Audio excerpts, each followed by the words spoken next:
pledge allegiance to the flag of the United States of America and to the republic for which it stands, one nation, under God, indivisible, with liberty and justice for all.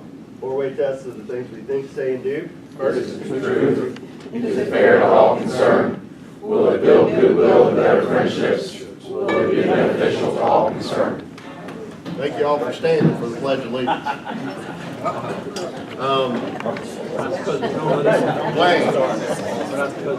Well, we have three guests today. We have Felicia Shankus, who's the guest of Erica Parker. We have a former member, Emily Houle. Former president.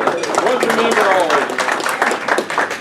And we have Gerald Walden, whose home club is the Greensboro Club.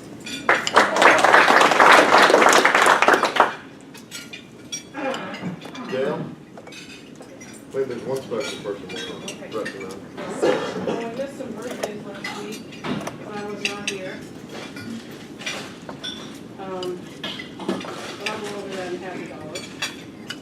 On the 21st of September, which was our meeting last week, Tom Sears celebrated their momentous birthday. Is he here this morning?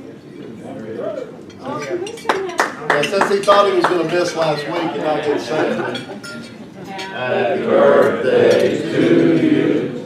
Happy birthday to you. Happy birthday, dear Tom. Happy birthday to you.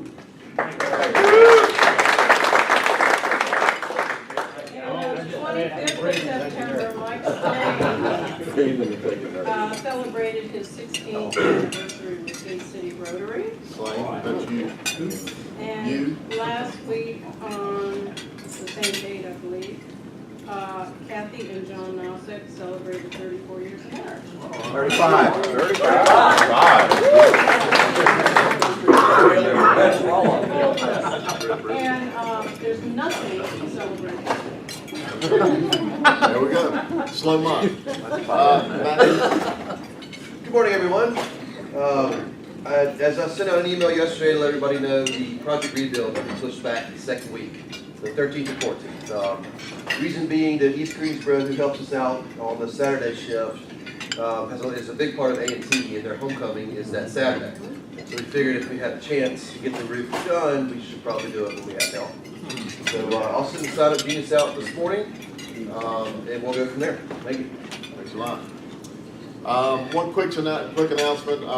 November 8th is our foundation dinner, and Robert's going to be our cheerleader and making notes, but he's not here this morning. But Mike and I were just speaking earlier, and we have the first on the list is the first one to get the closest tables. So is that correct? So we'll start a sign-up sheet this week, and if you plan to go, wish you would. It's a great dinner. I've been there before. It's a ton of Rotarian joining that night, but please keep that in mind because we want to get up front instead of in the back.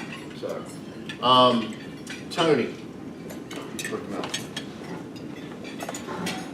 Yeah, good morning, Rotary. I have a small presentation on behalf of Rotary Youth Exchange. As you know, Youth Exchange is a pretty significant activity in Rotary. Every year we have like thousands of students basically moving all over the world into about 30 different countries. But as with every Rotary activity, everything happens on a club level. Most activities are done by the clubs, by the districts. But to make it all happen, there's an overlaying organization where we are belonging to. It's called ESSEX. It stands for Eastern State Student Exchange. And basically all the students we send, we host, are kind of governed and managed by them. They asked me to give as a token of appreciation a banner of ESSEX, the Sacred Roots to our club, especially because last year we sponsored a student, an outbound student, and we hosted an inbound student. So I have the honor to present our good deal. Thank you, Tony. ESSEX banner. Good deal. Yeah, again, on the same subject, Erica has to come to the front. There's something for Erica. Because as I mentioned, we hosted the students last year, and Rotary is always very careful that the students are treated well, so every student, wherever they are, always have a counselor. And last year, most of you remember, we had Toni Klebanowski, a young girl from Germany, who spent a year here, was hosted by members of our club. And we also had a counselor, and that counselor was Erica. It's a very tough challenge. So our committee of the district gave me, our chairperson, Tanya Fagan, gave me this wonderful certificate of thanks, appreciation for your advice.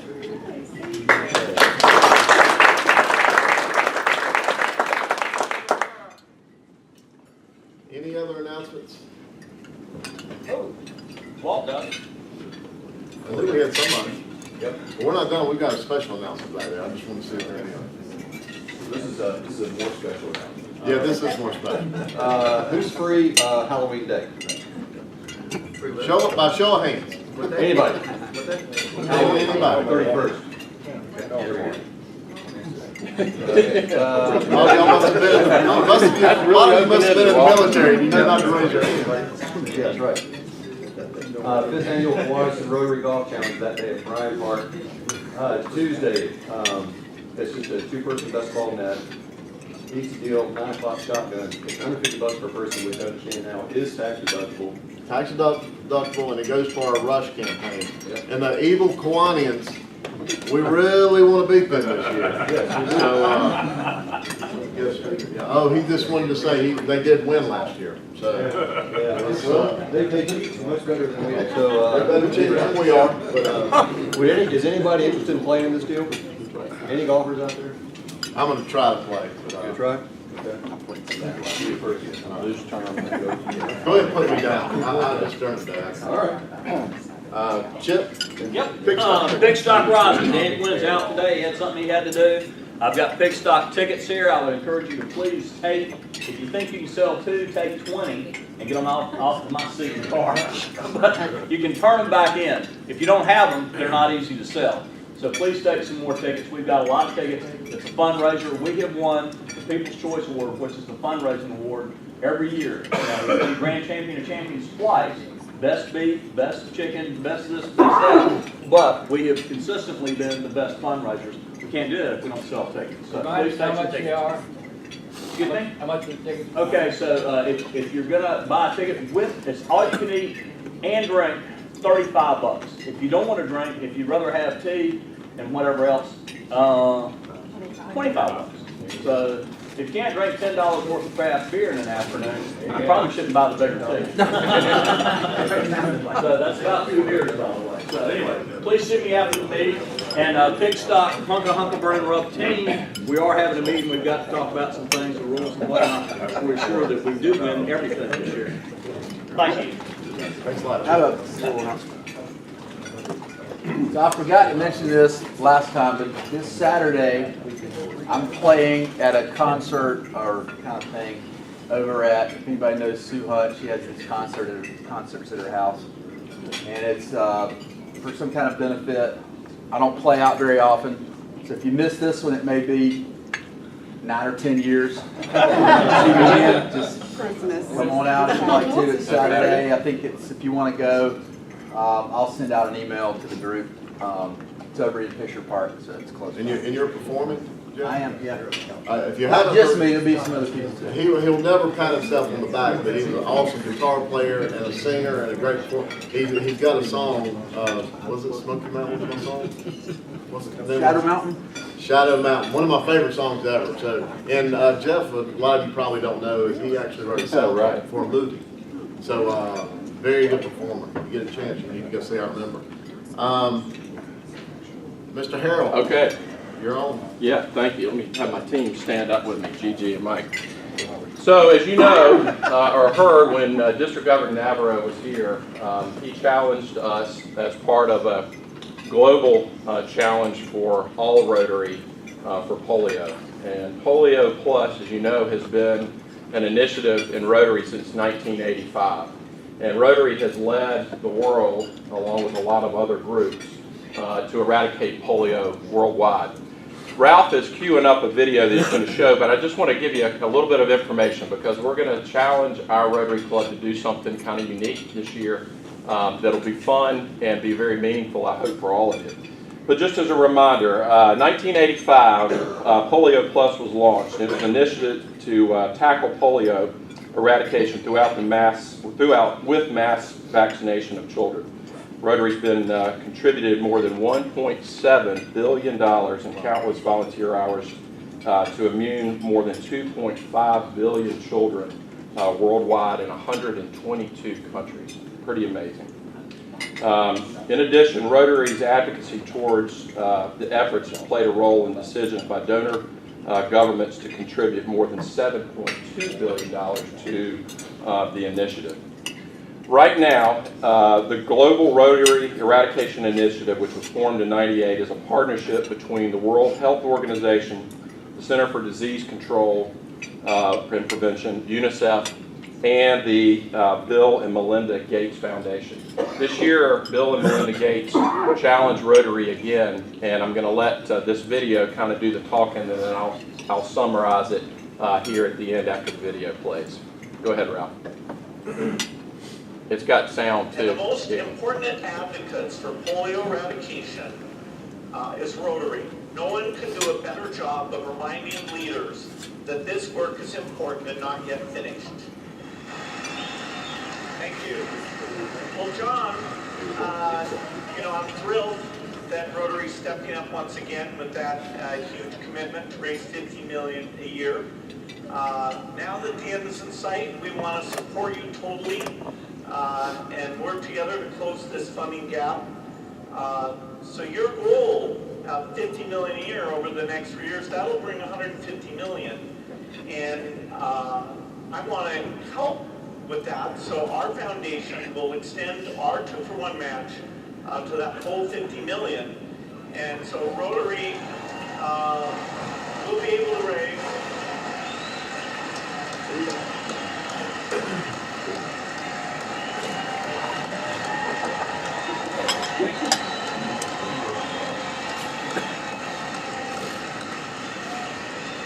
so in total, if you meet your $50 million, we'll do the match over the 3 years, $450 million. That's going to get it done. All right. As we heard, if Rotary raises that new target sum of $150 million over the next 3 years, it'll be matched 2-to-1 by the Bill and Melinda Gates Foundation. And the Gates Foundation pledged a total of $450 million, including this $300 million matching agreement.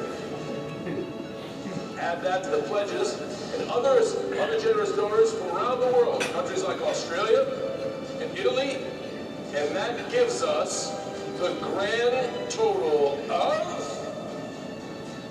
$1.2 billion. That's amazing. Okay, so our club is challenged only to raise $1 million.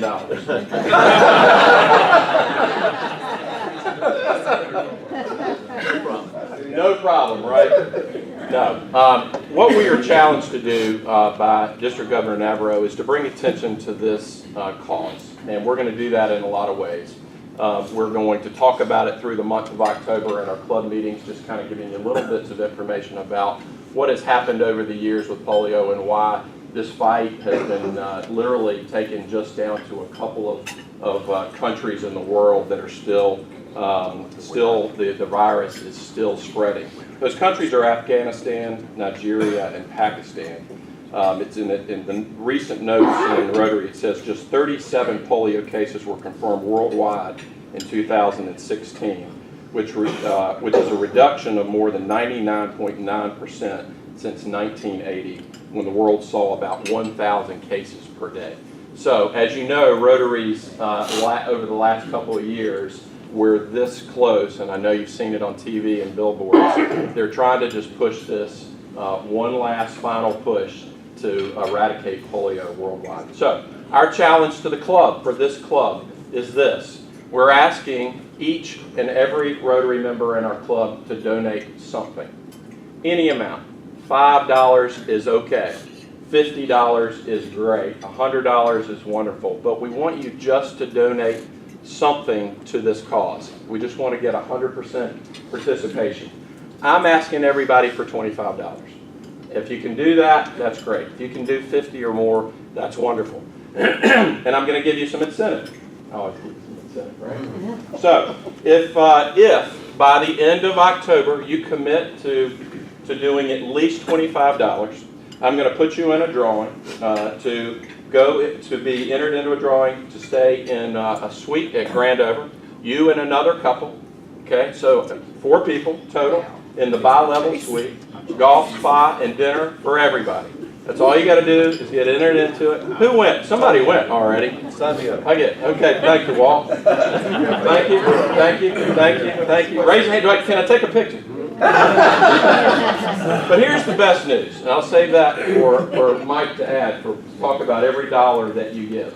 Now, what I had said, if you want to make a donation to polio, if you'll just make your check out to the Rotary Foundation, I will send it in for you and mark it for polio, and you will get credit for it towards your next Paul Harris Fellow. You'll get the points associated, plus it will be a 3-to-1 match from the Gates Foundation. And I'll be glad to do the paperwork. All you've got to do is just make out the check for whatever amount to the Rotary Foundation and give it to me, and I'll take it from there. Our chap, I'm sorry. Any mechanism for just doing it through a credit card?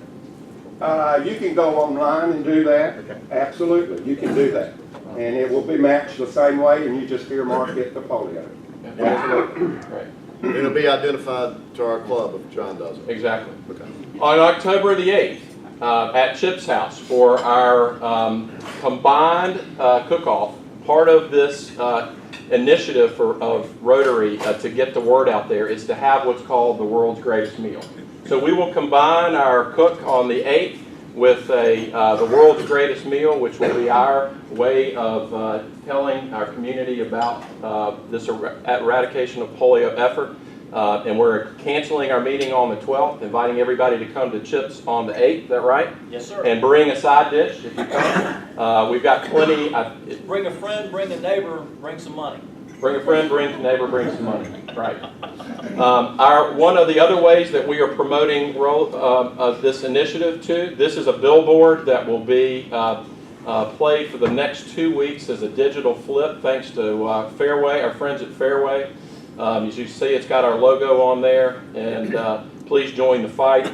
This will be shown on 2 different locations. One is on the corner of Lee and Tate Street, and on the corner of Market and Meadwood. And it will go up here in about a week, and we'll play, I think they're going to probably leave it up through October or so, to the end of October.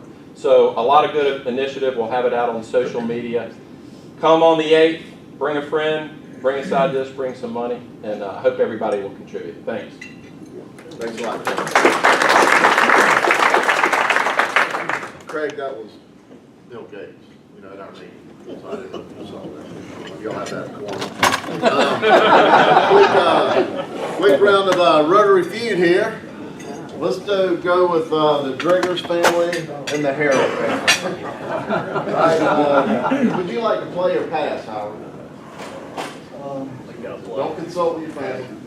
You're going to play. All right. Name a food that tastes as good cold as it does hot. I'll only look at about 300 of these questions the night before Rotary, so. Yeah, let's go with that. Pizza. Les, this is an individual answer. Les, pizza. You're good. Ding ding. 1. That's number 1 answer.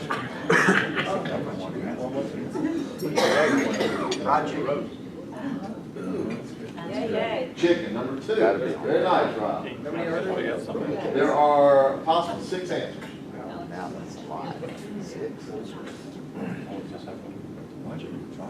Turkey. I gotta read them when I'm playing with money. And no turkey on that. Let's go broader. Thanksgiving leftovers. And no Thanksgiving. For the final X. Final X. Donuts. Wow, great answer, but. And, all right, guys. So pizza and chicken. There are 4 more answers on the board. What'd you say? Chocolate. No chocolate either, guys. Come on. The answers were spaghetti, ham. I thought I'm gonna make it hard for them. Applesauce / apples and roast beef. So, sorry. All right, Buster is gone. Bobby, can you, Ralph, does the golf match with the evil Kiwanis fit the 4-way test of better friendship? Cooper. Well, I'd like to thank Sally Milliken for referring me to a job. I appreciate your help and look forward to working with you. Rotary is just a pyramid scheme. We're all going to sell stuff.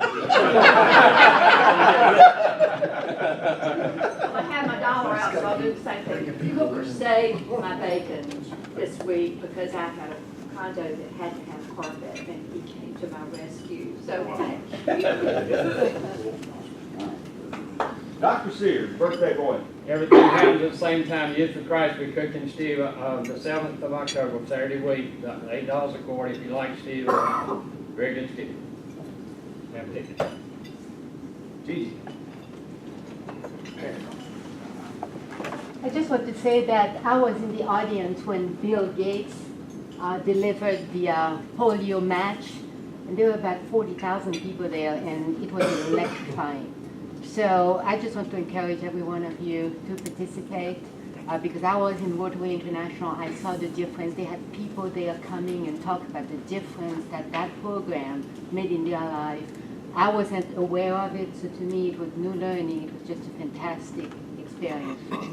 So participate. I do encourage you to do that. Emily. All right, well, as always, a pleasure to be back with Gate City Rotary, and I'm here this time because my daughter gets married on Saturday. So I'm very excited about that. Dr. Walt. I got a shout out. Thank you, Kelly Harrell, for taking care of the responsibility for me Sunday morning to free me up. I appreciate it. You're welcome. Great guy. What, he filled in for you? I'm having a wisdom tooth pulled for him. So he can play golf. Taking one for the team. I had to get it done sometime. My friend Eric went in for knee replacement surgery last Monday, and that's why I wasn't here Thursday. He transferred to, I guess it was that day, to rehab in Pleasant Gardens down there. And he's doing really well. So 3 more weeks in rehab, I think. And he'll be walking good as new.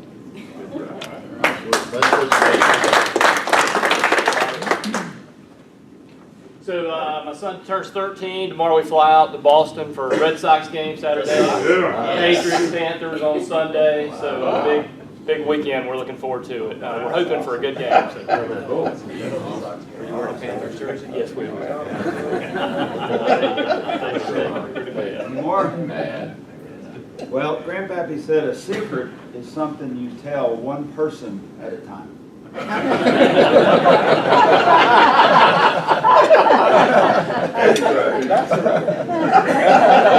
a lot, Bobby. Real quick, we got a football I had to pick a game of the week this week. It was Wake Forest and Appalachian. I don't know if any of you saw it. Wake Forest pulled out with 20 points. Appalachian had 19. So we had 24 games to choose from. 15 people participated. I have to say Walt wasn't one of them. So our streak no longer exists. Our Dud Award. It was actually a very, very fun week to grade the different sheets that you guys turned in, because either you were in the bottom, you were in the top, or everybody felt like most of the participants had 15 correct. So our Dud Award was with 11. correct picks. And James works with me, so it went down to the tiebreaker. I had 2, and I really didn't know how this worked. I guess I should have asked Walt this morning. Because if you go down to the tiebreaker and it's the dud award, do you go with the one that picked it or didn't pick it? The one that didn't pick it. Okay, so with that, I had Tom Richardson and Chip Person. And I have to tell you, we do have a little bit of a streak going because Chip won it again.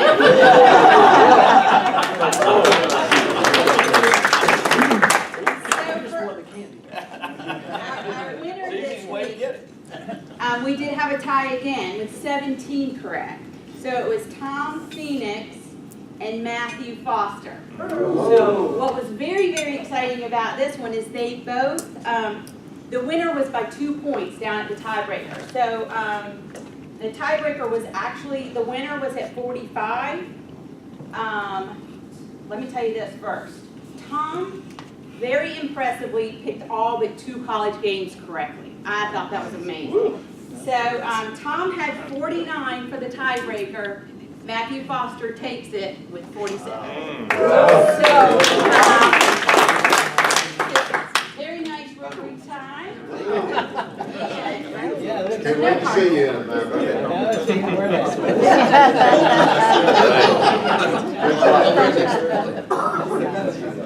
All right, let's talk about our speaker here for a second. I want to thank Craig and Link for filling in for us today, and it's going to be an exciting program, so I couldn't ask for a better favor from our friends over at UNCG. Our speaker from the Swarm had his wife was having surgery this morning, so let's keep her in our thoughts. But thanks a lot for coming through and paying, even though they're quiet. I have to tell you thank you. Before we go, Fred, I got a question. Our baseball On the pool. Who's ULM? Yeah, who's that? Louisiana Monroe. Thank you. I wouldn't circle them. Lane Jarrett is a baseball coach over at UNCG. He is entering in his 6th season as a head baseball coach there. He previously a 2-time conference assistant coach of the year, award winner at Auburn and ECU, for you fans of those 2 schools. Link has nearly 20 years of collegiate coaching experience. UNCG won its first ever Southern Conference tournament title this past year, 2017, or this year, earning an automatic NCAA tournament bid for the first team since 1997, so go Spartans. The Spartans went 36-24, marking back-to-back seasons with 36 or more wins for the season, for the second time in school history. On top of that, which is the most important in my mind, the baseball team had a record of 3.16 GPA this year. So shout out to Wayne on that. In 2016, it was named Southern Conference Coach of the Year. The Spartans led the nation in batting average, hits, doubles, triples, and slugging percentage on the home-base percentage. Prior to his coaching days, Link was a starting shortstop on 3 College World Series teams. Florida State and at Florida State, there was a 2-time All-American. Still holds the NCAA record for career assists with 802 and holds the FSU record for consecutive games played, which was 235, and at bats, 989. So let's give a warm Rotary welcome to Link Jarrett.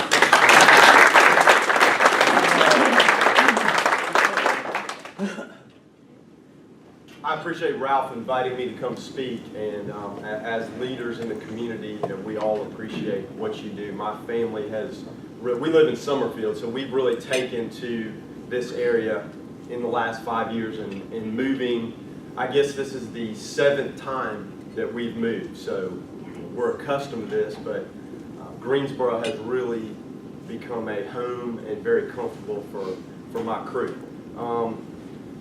In terms of building our program and what we try to do, my role is to try to build the culture of the program so that our organization runs the way I feel like it needs to run. And when we got to Greensboro, we realized there were some things on the field academically and with the culture that we needed to try to move in a different direction immediately. And part of that is through your recruiting. Part of it is in that locker room and getting those guys to understand the direction and the expectations that you have every day. And part of this is on the field But a greater part of this is what you do away from the field. And I want to give you our philosophy, and every family, every recruit, you know, I've got 3 on Saturday that'll be in from all over the country. They all hear this message from me, and I think it's really the basis for what we've been able to do in turning our program around, where, you know, I feel like we're now a championship on the field type operation, but also with the culture academically and off the field. I feel like our guys are operating at a very high level. We talk a lot about unity in our program. Our sport is very unique. We have 35 players on our roster. When we take the field in baseball, those 9 that run out there, they can't come on and off the field like they can in some other sports or in basketball. You can't freely substitute. So instantly, there's a divide between the 9 that run out of that dugout and the 26 that don't. Okay? And we talk about what can you do to help our organization succeed right now in that game today. Okay? That's different than most sports, and we talk about it a lot. And you're going to have 1 pitcher on the mound, but yet there's 14 guys waiting their opportunity to go out and pitch. So you have to create an environment where not being involved at the moment is not the end of the world. What are you going to do until it's your time to help the rest of that group succeed? So we talk a lot about the togetherness within our operation. And we play 60 games. Okay? So throughout the course of 60 games, if we play at 6 o'clock, our guys are on the field at 3. That means they're in that locker room. Some of them are there at 2 o'clock. And you do that 60 times, the amount of time and energy that they put into their togetherness and the direction that they want to go is different than other sports. And that's the most important part of what we do in our program is the program. Okay? It's unity. It's a unified effort to find ways to win games when we're on the field that day. And then we'll take care of tomorrow. But it's the togetherness. Understanding our system of how we play the sport. Our guys come from all over the place. We got guys from Minnesota, California, Tampa, everywhere. Now, how quickly they adapt to what we try to do, that involves our unity. Okay, unity. And the unity piece is simply UNCG. So unity, and then I'll get to the other one, but we have a sign, so the U is our unity piece, and that's number 1 with our guys. And how well and how quickly they understand our concepts obviously helps our team on the field. Okay? The N, so UNCG, the N, no fear. Then I want tough guys. I want tough, resilient, hard-nosed people. I think as leaders, that's what you want in your organization. Resilient, aggressive people, players. That's what we want. And I schedule based on knowing where I want our season to end. Like I want our season to end in the College World Series. And we weren't there last year. We're getting close. Okay. Now, when you go to Clemson and play in front of 9,000 people, for those of you that haven't been to Clemson, that's as hostile an environment as you can get in college baseball. Those folks are on you, and they'll tell you flat out what they think, and it's tricky. Okay. But when I tell them no fear, the type of players I want can function and handle that environment. So last year we opened our season in Columbia at South Carolina and ended it in the regional at Clemson.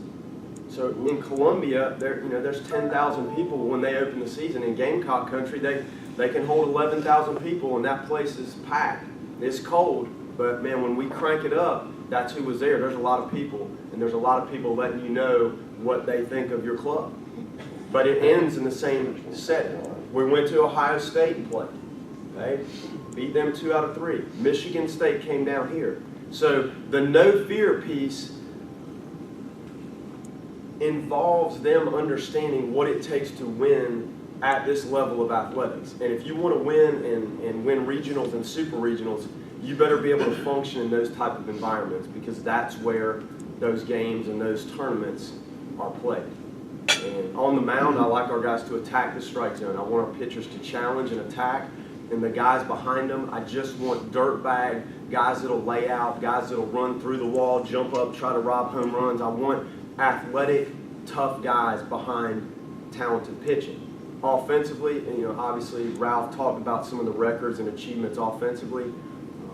I think in our sport, it seems like the offensive piece is something that you can manage a little bit easier if you recruit athletes that know how to defend and you recruit quality pitching.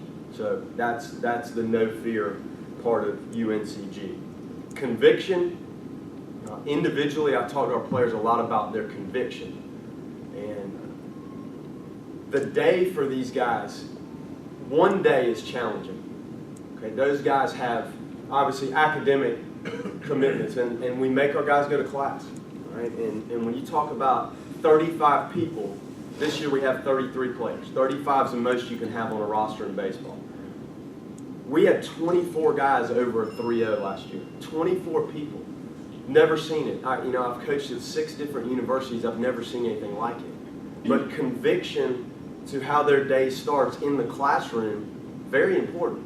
Now, from the classroom, when we go out here to practice this afternoon, it'll be absolutely wide open, and it'll be a very tough day. Today will be a tough day when they walk onto that field.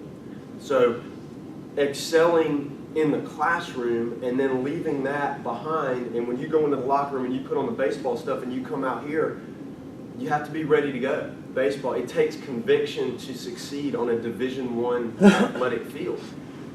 Then when they're done with that, they're going to go down to that weight room. And watching those young guys, the first 20 times they go in that weight room, when you've got 22-year-old kids who've been down there hundreds of times, it's very intense and it's tough. So they have to leave that practice field, and now they change, put on the other shirt, and they're off to the weight room. Then the young guys, if you have under a 2.5 in our program, you're in study hall. If you have over a 2.5, you're out as a returner. All the new guys that first semester are in. So most of our first-year players, and we only have 2 returners that are in study hall, those guys got to shower up, and they got to get to study hall, and they have tutors. And by the time they look at that watch, it's 9 o'clock at night, and they haven't come up for air yet. So it takes conviction in the classroom, on the field, in the weight room, in the study hall, every day. Tough. I mean, today will be as tough as a game day for them. Maybe tougher. But it takes tremendous focus on what they have in front of them when it's in front of them. That's conviction. And I think overall, if the kids can grasp that, they're going to really achieve at a high level in all those areas. And all of us in our careers have to do that. I got recruiting stuff on my mind like you wouldn't imagine right now. But when I walk out there Saturday and we start our scrimmage and there's 3 recruits and all their parents and all our team, like I have to be able to focus on what's happening on the field and leave those discussions with the recruits and trying to convince them to come to UNCG. I got to leave that up there for a little while. And I think in our careers, in our job, we have to all be able to do that. But it takes a lot for our guys, especially transitioning from a high school setting into what we do at UNCG on the field, in the classroom, etc. And I talk about social conviction. Man, 18 to 22, I'd take those years and redo them if I could. It's a lot of fun. So I don't want them to get so tunnel vision that they never come up to understand that you won't get those 4 years back. You won't. Those hours in the locker room, after practice Friday night, when they're hanging out Saturday, when they're watching the football games, I want them to enjoy it. And we talk about social conviction as well. So that's the expectation from a standpoint of individual achievement in the program. The G, so we got UNCG, unity, no fear, conviction. Gratitude is an appreciation for everything that we have. The health to go out and compete at this level. It doesn't take a huge wake-up call to let those guys understand how fragile this really is. Last year our closer, we're in the middle of a championship season, and our closer throws a pitch with about 5 weeks left in the season, and he tears that ligament in that elbow, and that quick, that guy goes from closing the game to he's out that year and this year. So the opportunity to walk on the field and perform or play at all, they need to appreciate it. We had unanimous captains last year, seniors. I've never had it. I let everybody vote. They don't know who's voting for who. They can vote for themselves. They can vote for anybody. I don't care. They define a captain. Their captainship is defined by what they think, not me. It doesn't matter what I think. The locker room will not lie. I had 2 guys that were unanimous captains. The Thursday before, as we get into our preseason, we usually scrimmage and then we wind the scrimmages down about a week out from your first game. Our catcher, who probably would have hit 6th in our lineup, he hit a ball off the right center field wall, slid into third base, and never got up. Never played. 1 captain down. Our cleanup hitter, we get to South Carolina, hits a home run. Clark Schmidt, their Friday night guy, signed for $1.7 million, even though he hurt himself later in the year. Phenomenal arm, home run, going well. He takes a swing the next weekend, and I saw him grab his shoulder. And he tore something in his shoulder. So we're a week into last season, and our unanimous captains are out. Seniors, out, never stepped on the field again. So for that team to absorb those losses, remarkable in itself. Remarkable in itself. We had a catcher that caught every inning the whole year. And we had a guy that had never caught that backed him up. This was an infielder that backed him up. But the one kid caught every game. So when we talk about gratitude, it doesn't take much for those guys to learn how quickly this thing can be taken away. Okay? Our facility, for those of you that haven't been to our baseball facility, it's fantastic. I mean, we've got a locker room that's nicer than what we had at Auburn. We have a team lounge where those guys can go turn on TV and hang out and do their homework and eat. And it's great. Our field is beautiful. Our guys take care of the field. They work hard on the field. Okay? But gratitude is them showing that they appreciate what they have. From the opportunity to play, from the facility, the field, tutoring, study hall, go to class, respect your academic staff, respect the janitorial staff. When Bernard comes in there, Bernard's like one of us, like he's on our team. So you take care of him. So that is it's not yes sir. I tell the recruit, they always yes sir. I don't call me sir. I don't care. It doesn't matter. What matters is that you live up to the standards that UNCG that we have built. Okay, and I think that philosophy, when every parent, every player that's on our roster now, like everybody's now going through that, and the older guys, they could recite that. And when they walk in our locker room, there's like when they go out the doors, there's UNCG, unity, no fear, conviction, gratitude. Wham, they hit it like on their way out every time. And that's our stuff right there. That's what it's about. It's not about how many triples. It's about the organization and how it runs. That's what UNCG is about. And first time last year, we have had 9 players drafted in the last 5 years. Pretty good. Okay, now, we're not playing in the SEC, and sometimes the talent that we get, you have to develop that. These are not previously drafted individuals. These are guys that have kind of created their skills and developed themselves physically to get a chance. Had our second guy pitch in the big leagues in the history of our program, second player we've had pitch in the big leagues for the Mariners this past season. He was a 3rd round draft by the Atlanta Braves, and he signed for $450,000 and the rest of his school. So our players, there's a lot. We talk about unity. There are individual aspects of what goes into our sport that give them opportunities that are unique at this level. We had Major League Baseball Pro Day on Tuesday. So every team has a representative that they send, a scout, that walks right out onto the field, and they're right there with our players.